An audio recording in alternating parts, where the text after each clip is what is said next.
Hey pal, it's me again. I hope you're doing well. I had no idea just how happy and fulfilling your life can be when you actually find hobbies that you enjoy doing. I would argue that it's one of the most important things that you can find in your life. Because if you're not in a relationship or in a job that you really enjoy doing, finding fulfilling hobbies might be the only thing that keeps you enjoying life. I also feel like it can really help on your independence. If you're not in a relationship or not in a job that you really enjoy, you can learn to enjoy that isolation and that loneliness if you are spending that time doing something that you really enjoy. So, in this video, I want to talk about the things that I looked for, that I gravitated to when finding new fulfilling hobbies, and things to avoid when finding a new hobby that you want to try out for the first time. First thing I would say is stay away from hobbies that cost a lot of money, that have an expensive barrier to entry. You don't want to pick a hobby that you have to buy all this equipment for or have to sign up for these expensive classes when you might not even enjoy it in the first place. As you continue to do a certain hobby and continue to be consistent with it, obviously you want to invest in certain items or equipment that's going to make that hobby even more enjoyable. But starting from scratch, starting fresh with a new hobby, you don't really want to spend all that money. If you drop a lot of money on a new hobby, you're more likely to be burned out from that hobby because in your head, you're going to be thinking, oh, I just spent all this money. I need to be doing this hobby more and more and more. And that could lead to burnout in that hobby. You also don't want to build a foundation for a new hobby based off financial obligation. Just because you spent a lot of money on it, it makes you feel more obligated to do that hobby out of the idea that you'd be wasting money if you stopped doing it versus just doing the hobby because you genuinely love doing it. Keeping in line with the idea of money, you don't want to start a new hobby which the outcome is based on financial compensation. That is a side hustle, not a hobby. You're not actually doing it out of the enjoyment, you're doing it to earn more money. However, I do think that you should choose a hobby that has an attainable goal. That way, the more you do it, you can track your progress along the way. These hobbies could include drawing or painting or reading or knitting, crocheting. With all of these hobbies, you can see how far you've come. And even if you stop doing the hobby for a while, you can come back and pick it up right from where you left off. For example, reading, you can see how many pages you have read and how many pages you have left to read, with the overall goal being to finish the book. Once you finish the book, you feel this great sense of satisfaction, this great sense of completion, and then you can move on to your next goal within that hobby. This is one of the most fulfilling aspects of finding a good hobby.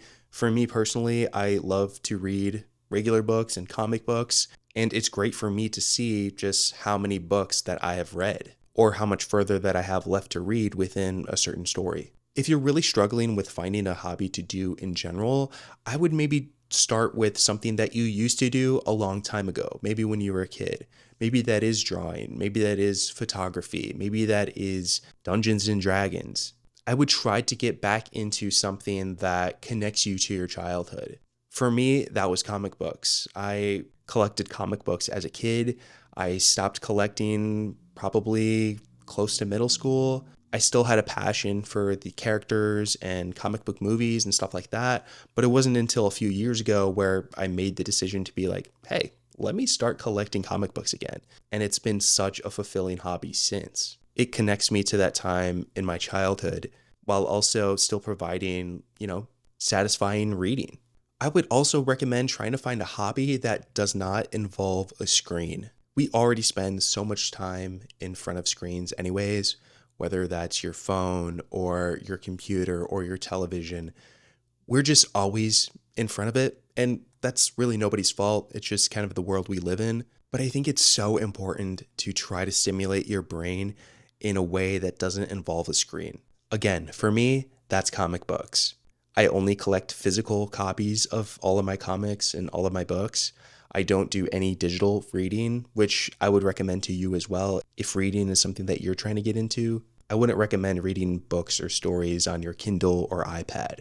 I think it's so important to disconnect from a screen and just activate a different part of your brain. It honestly can be kind of addicting because it's so quiet. I feel like without the constant noise and distractions from watching something on TV or your phone or whatever, it's just a totally different vibe that can be very addicting. Hobbies should be very peaceful and relaxing and should stimulate your brain in a completely different way than what you're normally doing throughout the day. Another great area of hobbies to get into that stimulate your brain without the use of a screen are active hobbies. So maybe running or biking or working out, or even something like bowling or ice skating. Something that you physically have to do with your body can really do a lot for you mentally.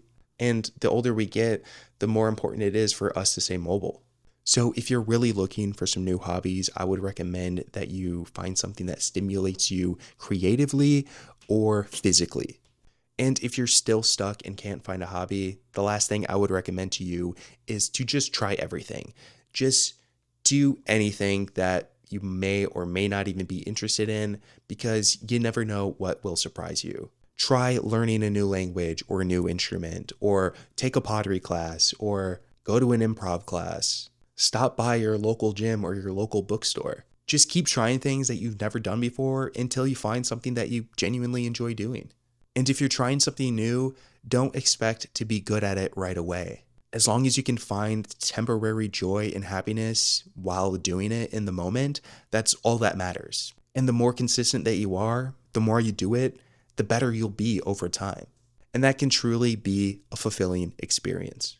For me, I would say the most fulfilling hobbies that I've gotten into over the last few years that really make me happy are reading comic books, reading word books, and making YouTube videos. But what about you? I'd love to know what hobbies you are trying to look into, maybe hobbies that you started recently. I'd love to know whatever it is in the comments below. If you enjoyed this video, please be sure to give it a like. It really helps out the channel. And be sure to subscribe so you don't miss more videos like this. I'll see you in the next one. Bye.